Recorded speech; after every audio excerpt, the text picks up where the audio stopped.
Witam Was serdecznie. Dzisiaj pokażę Wam Nokia E51.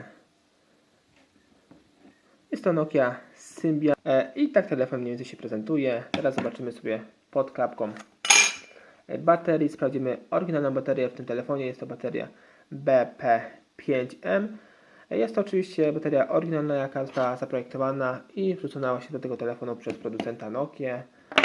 I tu widzimy pod nalepką e-mail. Napiszę sieć LAN, ten telefon posiada Wi-Fi.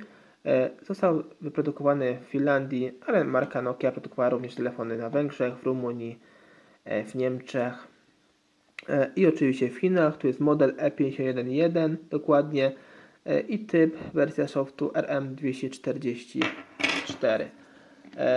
Jeszcze wspomnę, że telefon obsługuje oczywiście kartę pamięci. Tu jest właśnie wejście na kartę pamięci microSD do 4 GB. Spokojnie taką kartę ten telefon, ten model uciągnie. Teraz sobie telefon uruchomimy i sprawdzimy jego. Tu widzimy jeszcze dioda w czujniku powiadomień. Podświetla nam, kiedy właśnie telefon uruchamiamy, kiedy jest słaba bateria i kiedy przychodzi nam SMS bądź jakieś, nie wiem, nieodebrane połączenie.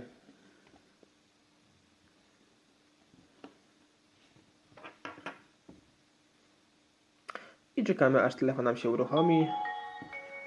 Bo to w tym przypadku jest Symbian, więc troszkę to trwa.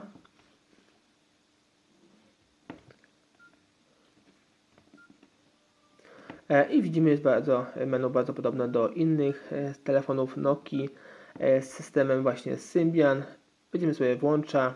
Telefon posiada Bluetooth, posiada również podczerwień, sieć właśnie Wi-Fi, jak wcześniej wspomniałem. Wyszukamy sobie, i widzimy, znalazło nam dwie właśnie z mojego domu, tutaj z tego domu. I wychodzimy sobie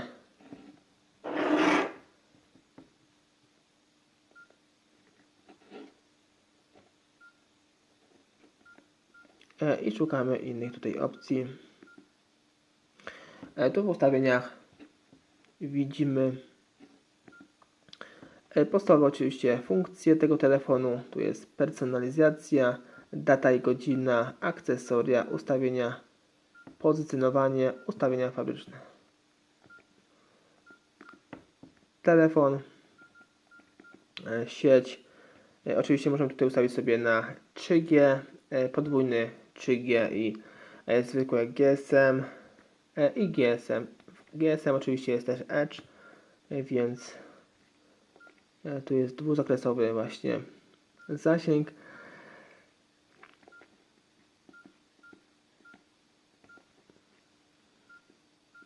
I oczywiście możemy skorzystać z internetu, wgrywając odpowiednią przeglądarkę Operę najnowszą. Z tego co mi wiadomo, była właśnie najnowsza Opera 8.1, ale również możemy ściągnąć sobie Google Chrome i też myślę, że pójdzie Wam wiele jeszcze rzeczy nawet w tym czasie, gdy ta Nokia już ma troszkę za sobą lat. I w biurze zobaczymy sobie wiele aplikacji, które były właśnie projektowane na ten telefon z Symbianem. Symbian nawet dość właśnie był bogato wyposażony w różnego rodzaju aplikacje. Tu mamy PDF, możemy otwierać różnego rodzaju zipy, wrary, różnego rodzaju tutaj notatniki i tak dalej. I tu mamy kolejne aplikacje różnego rodzaju.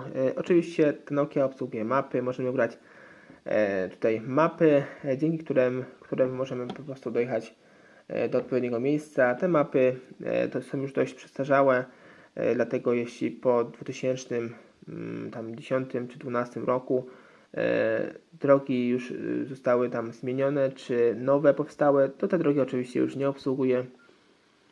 Ale w takich miejscach, które są wiecznie stałe i te drogi się nie zmieniają, no, to na pewno taki telefon sobie bez problemu poradzi. Sobie jeszcze wejdziemy. Tu widzimy menu, oczywiście dużo skrótów, możemy sobie ustawić na ekranie głównym. Naprawdę bardzo właśnie poręczne są te skróty. I szukamy sobie jeszcze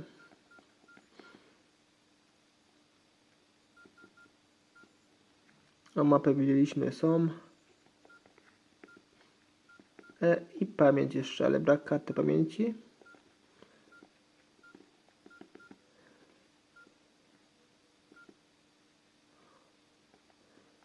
Tu jest u samej góry.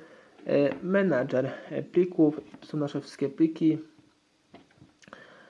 My sobie poszukamy pliki, może audio i zobaczymy nasze oryginalne dźwięki, ale coś bardzo ubogo widzę w tym telefonie.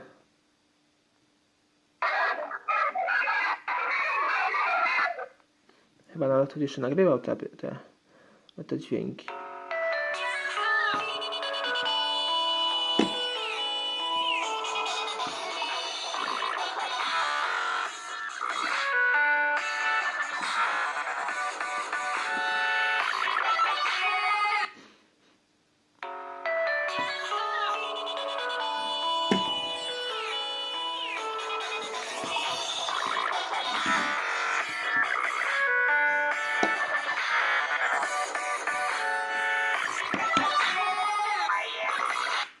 Oczywiście te dźwięki nie są oryginalne, jak słyszeliśmy, jakieś dograne. Ktoś po prostu pousuwał te wszystkie nasze dźwięki z tego telefonu. My sobie jeszcze może spróbujemy wejść w aparat, multimedia i foto. I zrobimy takie przykładowe zdjęcie naszej baterii. Oczywiście jeśli chodzi o aparat 2 megapikselowy, no w innych telefonach, na przykład na Ericssonach robi dość fajne zdjęcie, ale w tym przypadku, jeśli chodzi o te Nokie, to zdjęcia są naprawdę bardzo słabej jakości. Nawet widzimy, że po tym zdjęciu, że no dużo nie możemy oczekiwać od takiego właśnie aparatu, od tej Nokii. I teraz sobie przejdziemy do demontażu i montażu tego telefonu. Ściągamy tylną klapkę, baterię, kartę SIM i kartę pamięci, jeśli oczywiście jest. I odkręcamy tu jedna, druga, trzecia i czwarta śrubka. Są to śrubki w tym przypadku gwiazdkowe. Odkręcamy je wszystkie.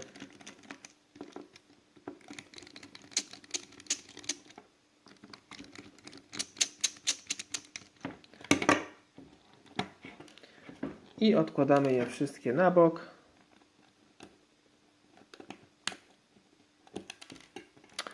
I ostatnia nam wyskoczyła. Teraz podwadzamy całą tą przednią obudowę od samego dołu.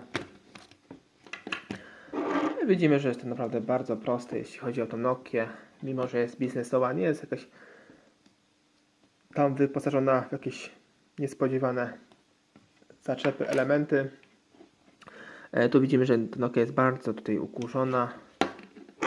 Odkręcamy te dwie śrubki tutaj.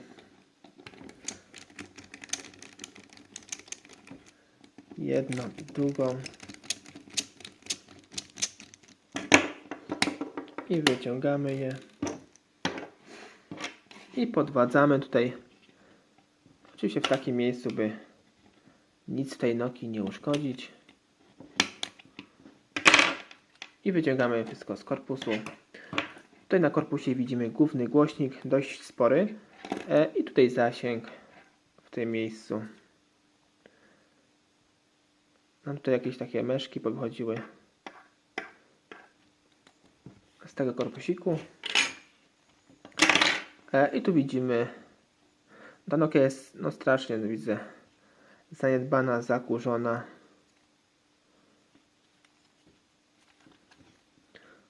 Tutaj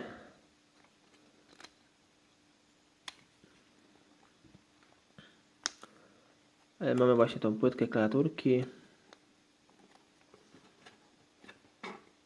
Tu jest pierwsza zapinka, tutaj w tym miejscu. I druga tutaj w tym miejscu, więc odpinamy je.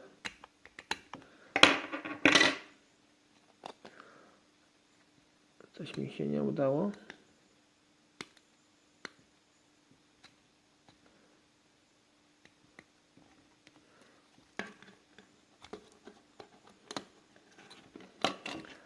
I odpinamy tutaj całą klawiaturkę numeryczną funkcyjną z ramką, z głośniczkiem od rozmów. Tutaj odpięła nam się tutaj z płyty od razu tasiemka. I tu mamy oczywiście nasz wyświetlacz, którego tutaj odpinamy w tym miejscu. I zapinamy od razu z powrotem.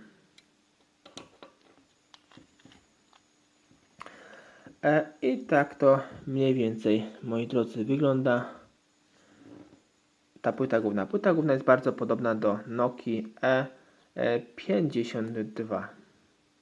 Jak będę rozbierał te Nokii, to Wam pokażę właśnie, jak to wygląda. Naprawdę jest bardzo Sony Ericssonów, Siemensów, Motorola i innych telefonów klasycznych. Więcej informacji odnośnie tej Nokii zobaczcie sobie pod tym filmem. Cześć.